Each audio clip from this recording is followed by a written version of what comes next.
আপনি আর্জেন্টিনার 5টা প্লেয়ারের নাম বলেন। আপনি কোহারে নাম সেভেন আপের একটা ইলাইয়া 7 আপ লাগবে না, আপনি যে আর্জেন্টিনার সমর্থক, সেভেন আপ খাবেন আপনি 7 আপ খাবেন, আপনি যে আর্জেন্টিনার সমর্থক, এই ওই আরেকজন আর্জেন্টিনার সমর্থক, আপনারা 5টা প্লেয়ারের নাম বলেন শুনি।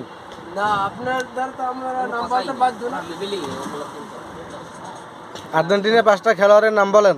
আর সেভেন আপ দিন বড় ভাই একটা সেভেন আপ খাই আর ভাই দিলে ভরতাই খাই 2 লিটার তাহলে আমার কাছে আর্জেন্টিনার 5টা প্লেয়ারের নাম শোনেন। বড় ভাই আছে ওখানে এই তো একটু দিতে হইবে সেভেন আপ আমার কাছে আর্জেন্টিনার 5টা প্লেয়ারের নাম শোনেন। এই দেন ভাই একটা সেভেন আপ দেন এখনই একটা সেভেন আপ শোনেন, আর্জেন্টিনার 5টা প্লেয়ারের নাম শোনেন। টাইব্রেকার, স্ট্রাইকার, মিডফিল্ডার, 7 গোলের কথা হলো গোলকিপার। সেভেন আপ মনে হয় গোলকিপার, ঠিক আছে, তারপর হলো যে ফরওয়ার্ড, এইসব বললে ফেলাইবেন। আপনি দল করেন অথচ 5টা প্লেয়ারের নাম জানেন না, হাস্যকর, খুবই হাস্যকর। ওই আরেকজন আছে জিগাইলে হেও করতে পারবে না।